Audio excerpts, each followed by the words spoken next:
Tanse, I'm Krisanashkite. Welcome to APTN National News. Thank you for joining us. We begin with an update to the quadruple homicide in the Kettle, Nakoda Nation in southern Saskatchewan, which happened earlier this month.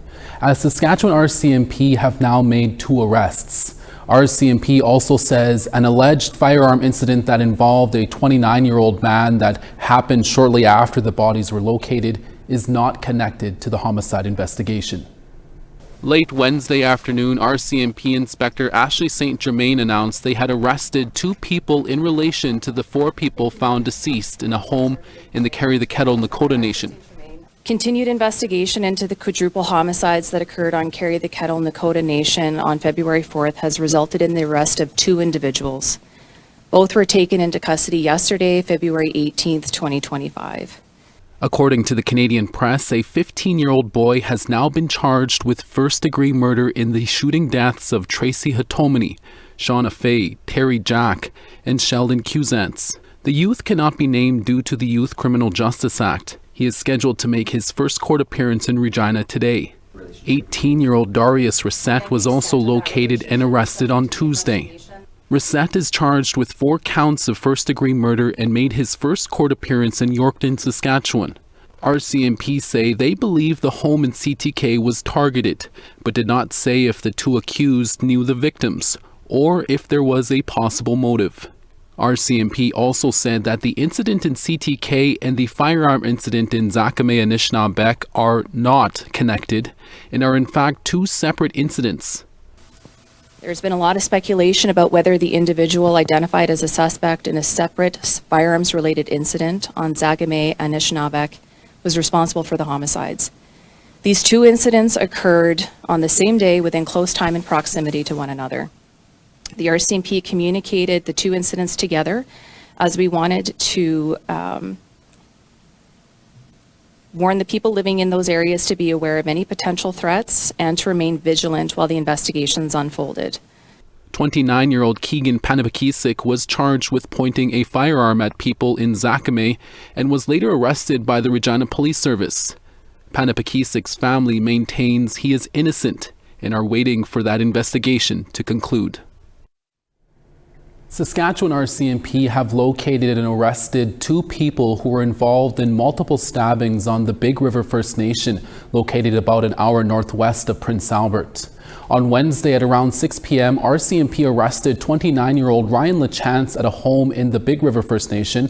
Lachance had been wanted for aggravated assault and possession of a weapon for a dangerous purpose.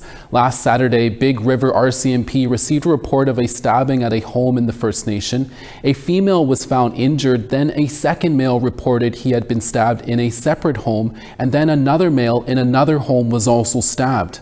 RCMP say Lachance then attempted to steal a vehicle from a driver in the nearby town of Victoria.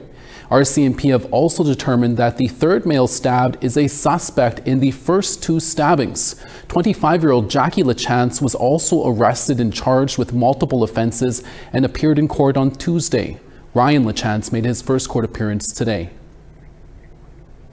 Portions of a late afternoon shooting in Winnipeg's North End was caught on camera on Wednesday.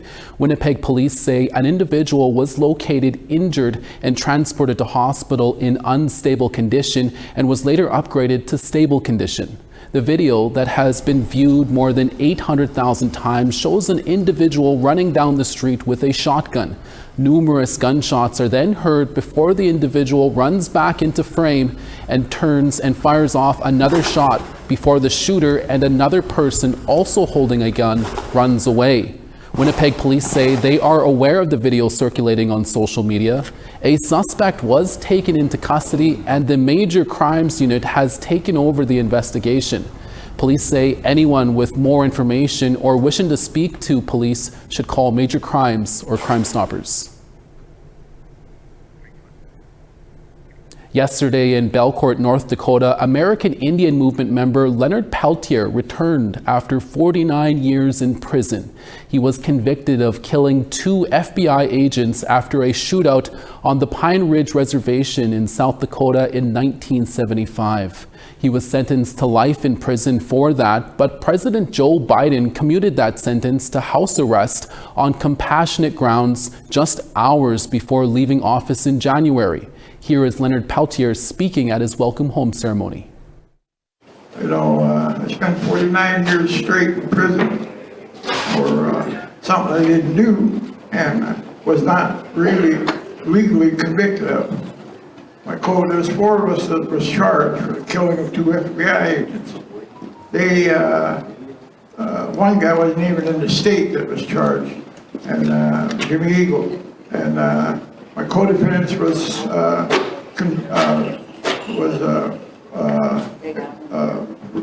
found not guilty by reasons of self-defense.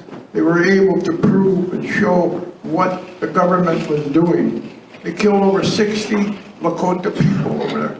All you have to do is look up the church investigation committee, and they found 62 natives were killed. And so they said, put the full weight of the American government on Leonard Peltier. We need a conviction. This is our last time to get a conviction. When I was no more guilty than my co-defendants, and so I spent 49 years. I didn't think I was going to make it. I'm 80 years old now. I was a young man when I went in. I was 32. And APTN's Tiara Wheatley was in the Turtle Mountain Reservation for his homecoming. She wasn't able to speak to Leonard directly, but did get to speak to longtime American Indian Movement member Terry Nelson, who is from the Roseau River First Nation south of Winnipeg. Here's what Terry had to say. Thanks. So we're here at the Sky Dancer Entertainment Center where they've been welcoming home Peltier all day. And I have with me Terry Nelson, counselor with Roseau River in Manitoba. Tell me a little bit about why you decided to come here today. Well, we know a lot about what Peltier went through. And 49 years, I mean, he's in jail. But he did mention one thing there, and that is that there were over 60 people that died on our side, and I remember there was hundreds of thousands of bullets shot at the AIM people at that time. And the racism that is in the United States is nobody went to jail for any of those over 60 people that died at that time. So it's still lots of racism over here, still lots of, to deal with. And we're just here happy to know that Leonard is out, but to remind people that over 60 people died there that didn't have, nobody went to jail for. And in your earlier days, Mr. Nelson, you were tied to AIM as well? I served 11 years on the Grand Governing Council, and you know, the so-called Canada and United States, you know, Americans and Canadians, I mean, we're Anishinaabe, we're on both sides of the border. And that's, these are our relatives here too at Turtle Mountains. And so you made the trip this morning as well, you know, but you were here, you know, the drums were going earlier, grand entry, and, you know, and the pride. Just tell me what that moment felt like for you. Well, we're Midewin. Okay, so that's our spiritual teachings, and one of the things I wanted to do for Leonard was to sing him a song from Midewin, because Leonard's been in jail a long, long time, and he didn't get to go to Sundance, he didn't get to be with his Midewin people and those kind of things. So, you know, my biggest honor was that Dennis Banks had asked me to do his funeral. And I did that in Midewin, and you know, we buried Dennis with all the rights of the Midewin. So this is what we're carrying right now with for Leonard also. All right, I just want to thank you for your time today, Mr. Nelson, and you know, back to you in the studio. And Tiara Wheatley will have more on Peltier's homecoming ceremony in our evening newscasts. Make sure to join us then. We have to take a short break. We'll be right back.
Welcome back. Since 2021, the Survivors Secretariat has worked to shed more light on what happened at the former Mohawk Institute Residential School in southwestern Ontario.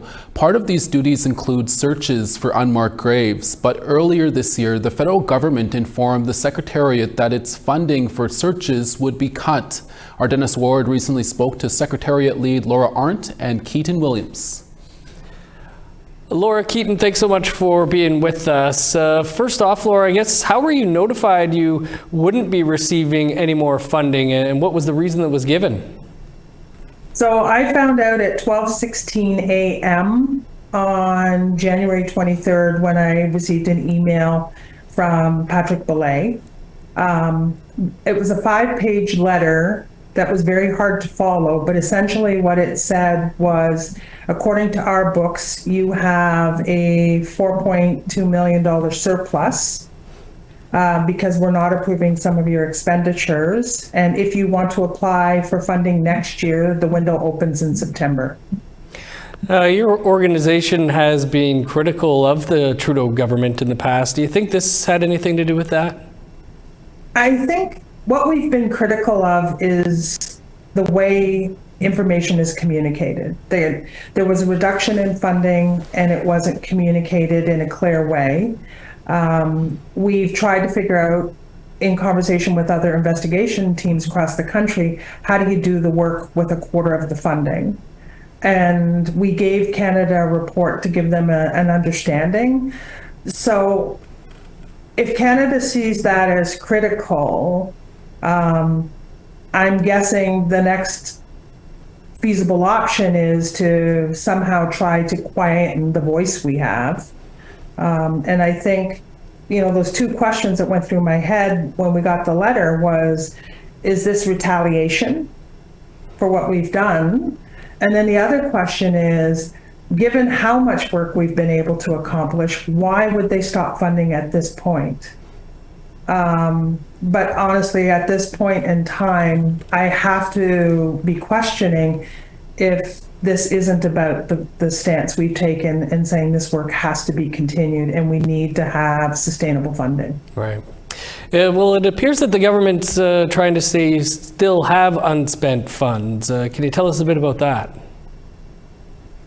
Yeah, so they're saying we have 4.1 million in unspent funding, but in reality, we actually don't have any funds left. We're now insolvent, waiting for them to communicate with us in terms of response from the letter that Laura received. And all last year up until now, we had no communication right back from March 2024.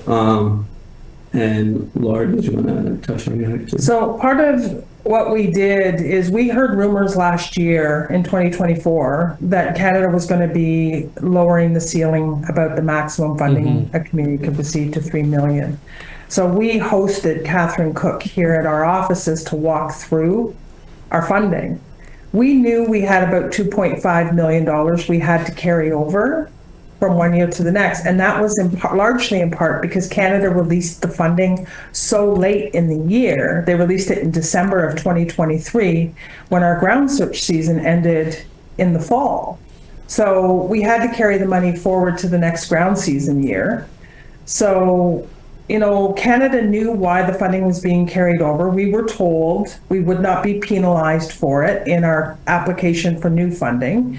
And then over 6 months, we heard next to nothing from Canada around the status of our application, when decisions were going to be made, until July of 2024. And that's when every organization in the country was informed Canada was cutting funding to $500,000. We pushed back against that, and I received a phone call from the minister's office mid-August, I should say, letting us know, good news, you're going to get your $3 million. And so the first question I asked Canada was, does that mean you're restoring the funding to sustainable funding for all communities? And they said, no, you'll get $3 million off of the top of the $92 million for the next 2 years. And I said that would put us with a target on our back to other communities because we'd be taking such a large portion of funding. Then we hear nothing from August through until that letter came through in January. And I will tell you, it's not just us. It's all organizations across the country are seeing funding cuts. In September, the National Documents Advisory Committee had its funding cut. And then last week, the National Advisory Committee had its funding cut. It's interesting to me that all of this is happening just like Patrick Belay said it would in January of 2024 when he was speaking in Iqaluit at the interlocutor gathering, when he said the funding would be sunsetting in 24-25. And here we are watching program after program be cut and funding whittled away to next to nothing. And the only thing that stands right now will be the NCTR, which is at the University of Manitoba. And I'm not completely sure that the NCTR is speaking for the voices of communities like ours. We've been doing our own document record search, and it's surprising that they've had an infusion of funding while all the investigation teams are losing funding. Laura and Keaton, we'll have to leave it there. Very important stuff, and appreciate you both joining us, though. Thank you very much. Thank you. Thank you, Dennis. It's Thursday, and that means Fraser Needham is here to tell us about a new upcoming episode of Nation to Nation. Fraser? Coming up after the evening news, in 2023, the RCMP closed its investigation into allegations of political interference by former Justice Minister Jody Wilson-Raybould against Prime Minister Justin Trudeau and his officials. But Democracy Watch wants to reopen the case, and Duff Conacher is here to tell us why. As well, a new report from the Parliamentary Budget Officer outlines the cost of a guaranteed basic income.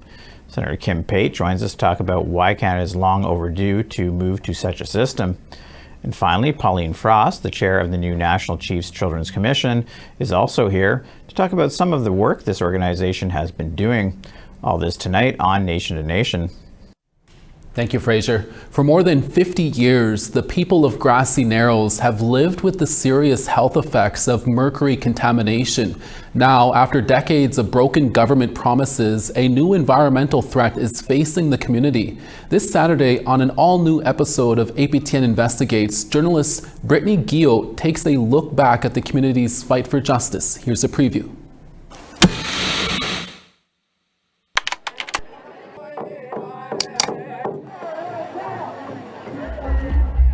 This past September, thousands of supporters and community members took to the streets of Toronto to protest mercury contamination in Grassy Narrows.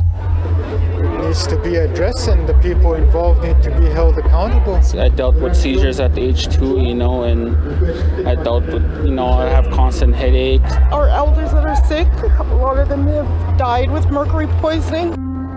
Mercury contamination has affected 3 generations over the last 50 years, and Grassy Narrows is still on its path of destruction. The grassroots movement is seeking compensation, an end to industrial activity on their homelands, and remediation.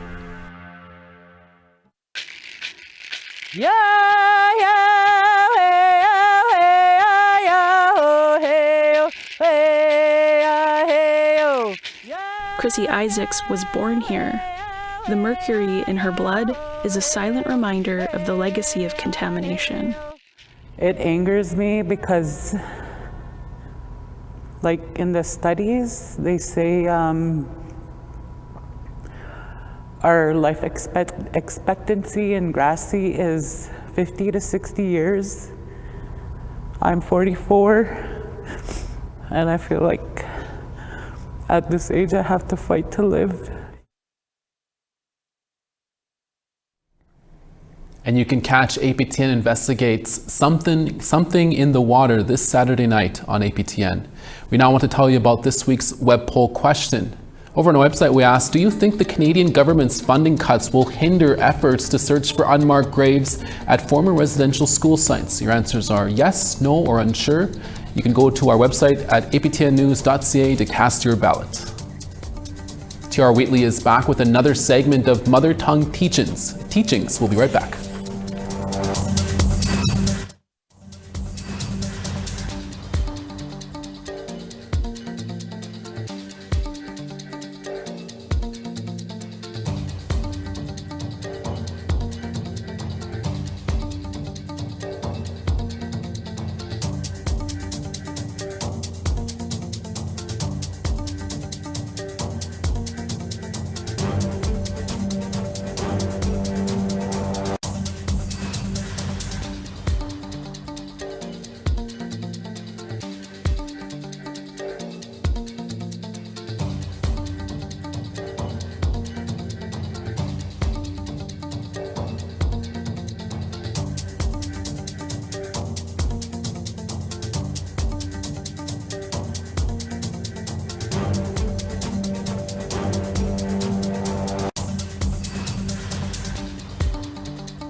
On the east, Charlottetown -3, St. John's -1. Nain -7, Cartwright -6. Quebec City -10, Gaspé -1. Ottawa -8 and Sun, Peterborough -11. Big Trout Lake -17, Sioux Lookout -18. Pocatawagan -24, Thompson -23. Sunny and Gimli at -23, Princess Harbour partly cloudy at -18. -24 in Yorkton, North Battleford -26. Uranium City -19, Buffalo Narrows -23. Peace River -3, Fort McMurray -7. 5 in Lethbridge, Medicine Hat 4. 7 in Penticton, Quesnel 5. Prince Rupert 8, Smithers 0. Watson Lake -8, Mayo -2. For I Love to Read Month, APTN is taking you to the roots of Indigenous languages. Each weekday, a knowledge carrier brings you a phrase of the day for our mother tongue teachings. Today, Diane Powderhorn shares a Saisi Dene teaching about how the months of the year are connected to the land and the moon.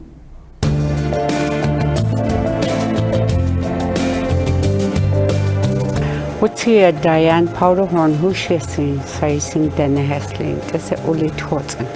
This in Saisi Dene dialect. Sentences in our languages, and each day has a different sentence that kids can learn.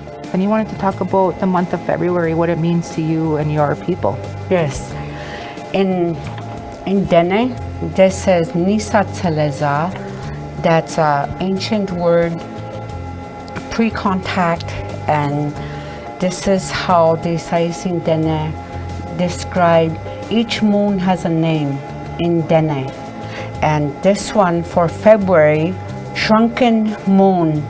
And if you break down the word, Nisa Tseleza, Ni means the land, Sa means the moon or the sun, Tseleza, Tsele means small, Za means month. So land, sun, I guess shrunken, month. And say it all together. Nisa Tseleza.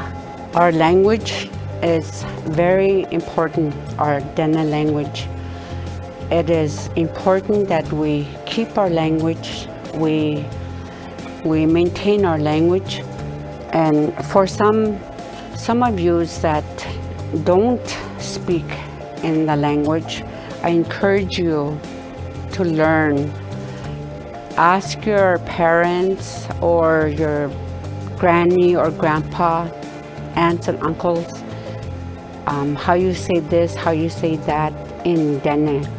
And they'll be more than happy to help you. Thanks for that teaching, Diane, and thank you to the Manitoba First Nations Education Resource Centre. Go check out our website for more phrases of the day at aptnnews.ca/mother tongue teachings. And that's your daytime newscast for this Thursday, February 20th. Dennis Ward is back for your evening newscast in a few hours. Make sure to join us then. From all of us at APTN National News, thank you for watching, and we'll see you again next day.